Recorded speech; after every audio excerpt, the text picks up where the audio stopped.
Mehul school जाने के लिए तैयार हो रहा था। उसकी नौकरानी आभा उसे तैयार कर रही थी। तभी मेहुल की मम्मी आशा जी ने आवाज लगाई, आभा कितना टाइम लगेगा बाबा को तैयार करने में, देर हो रही है। जी बस हो गया, चलो बाबा जल्दी चलो, तुम खेल में लगे रहते हो, डांट मुझे पड़ती है। मम्मी की आवाज सुनकर मेहुल जल्दी से बाहर आ गया। गेट के पास आशा जी खड़ी थीं। उन्होंने मेहुल का बैग चेक किया, फिर ड्राइवर को बुलाकर बैग उसे दे दिया। बाहर चमचमाती हुई गाड़ी में मेहुल जाकर बैठ गया। कुछ ही देर में गाड़ी फर्राटे मारती हुई स्कूल पहुंच गई। मेहुल ने गाड़ी से उतरते ही ड्राइवर से कहा, अंकल टाइम से आ जाना, नहीं तो मम्मी से आपकी शिकायत कर दूंगा। आप कल कितना लेट आए थे, मैं यहाँ धूप में खड़ा रहा। बेटा वो कल तो मेम साहब ही के साथ था, उन्हें कहीं जाना था, वापस आने में समय लग गया। मेहुल ने कोई जवाब नहीं दिया और अंदर चला गया।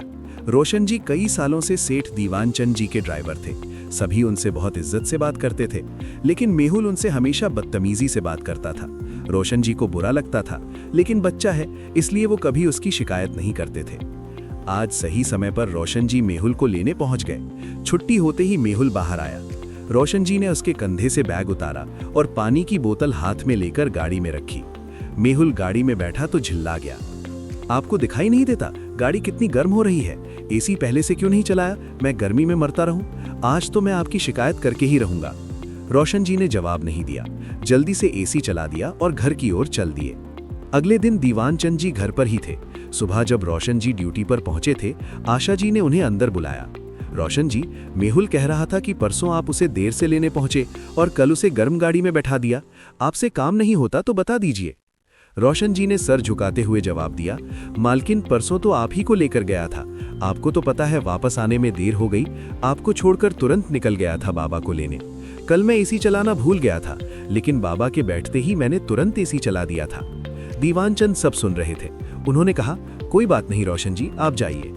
उनके जाने के बाद उन्होंने आशा जी से कहा, रोशन जी मेरे पिताजी के समय से काम कर रहे हैं, कभी लापरवाही नहीं की, लेकिन हम मेहुल को कुछ ज्यादा ही आराम दे रहे हैं। थोड़ी देर गर्मी में बैठ गया तो क्या हो गया? इतना ऐशो आराम उसके लिए घातक बन जाएगा। आप तो रहने ही दो, एक ही तो बेटा है हमारा, वो भी कष्ट पाए तो क्या फायदा इतना अमीर होने का। ये कहकर आशा जी किचन में चली गईं। हर नए दिन के साथ मेहुल की आदतें बिगड़ती जा रही थीं। कभी वो खाना फेंक देता, कभी किसी भी नौकर को डांट देता।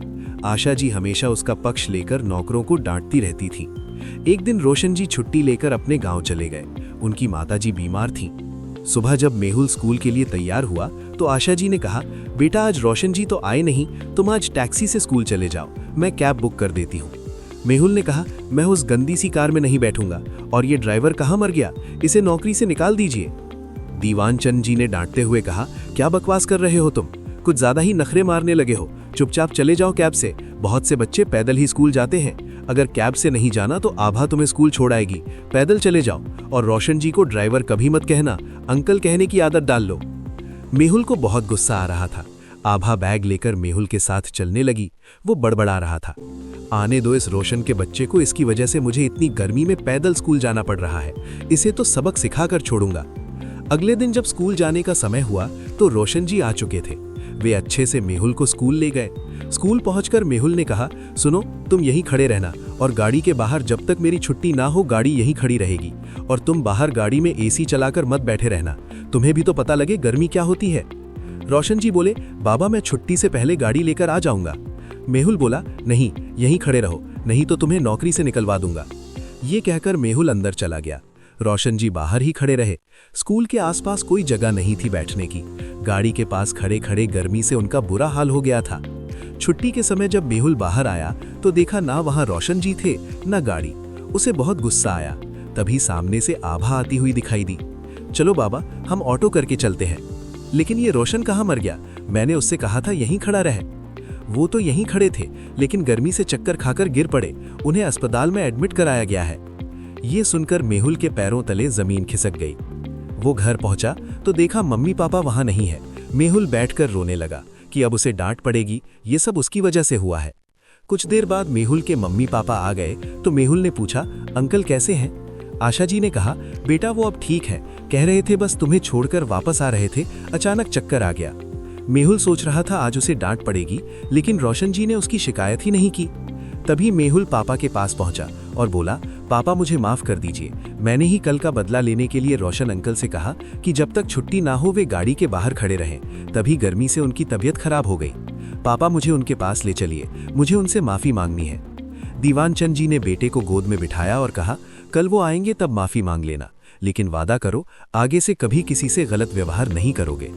मेहुल ने वादा किया और अगले दिन रोशन जी से माफी भी मांगी।